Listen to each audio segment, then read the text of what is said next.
A gente vive cercado por regras, leis, comandos, mas já parou para pensar como elas realmente funcionam? Como é que simples palavras, escritas num papel ou ditas em voz alta, conseguem de fato moldar o nosso mundo e o nosso comportamento? É essa lógica oculta que a gente vai investigar hoje. Para começar, vamos dar uma olhada nesta frase aqui. Parece uma coisa bem direta, né? Quase uma aula de geografia, uma simples descrição de como a Itália é organizada.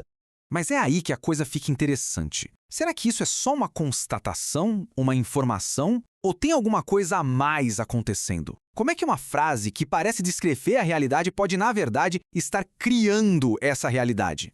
E para desvendar esse enigma, a gente precisa separar duas coisas que muitas vezes se confundem: a forma de uma frase e a função dela, o jeito que ela é escrita e o que ela de fato quer fazer. Pensa assim, a forma é o como a frase é construída. É uma afirmação, uma pergunta, uma ordem direta. Já a função é o porquê, é a intenção por trás das palavras. É para informar, para perguntar ou para fazer alguém agir. E o pulo do gato é que nem sempre a forma e a função andam de mãos dadas. Quer ver um exemplo clássico? Aquela placa, cuidado com o cão. Na forma, ela é uma exclamação, certo? Um alerta. Mas a função real dela não é só expressão, sentimento. A função é prescritiva. É uma ordem disfarçada para a gente tomar cuidado, para a gente agir de um jeito específico. No fundo, a linguagem tem basicamente três grandes superpoderes, três funções principais que a gente usa o tempo todo para interagir com o mundo. A função descritiva quer informar. O céu é azul. A gente avalia se é verdadeiro ou falso. A expressiva quer botar para fora um sentimento. Que pôr do sol lindo! Aí a gente julga se é sincero ou não. E por último, a estrela da nossa análise, a função prescritiva. O objetivo dela é influenciar ações. Fecha a porta. E a gente não diz se é verdadeiro ou falso, mas se é válido, justo, se deve ser obedecido.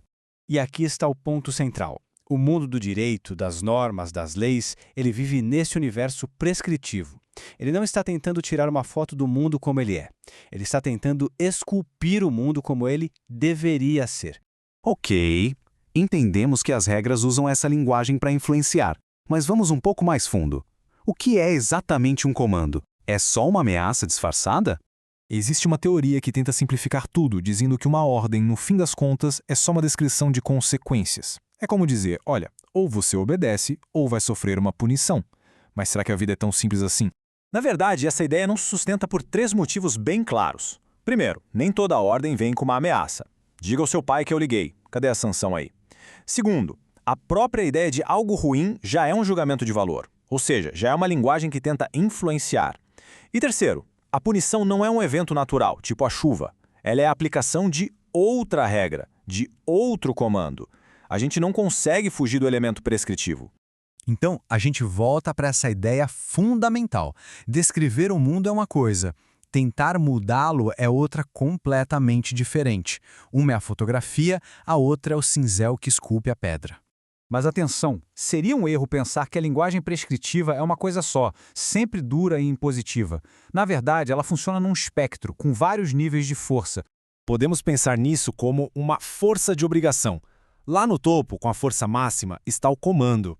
Ele gera uma obrigação real. Mais para baixo tem o conselho, que sugere, mas não obriga. E na base, com a menor força, está o pedido.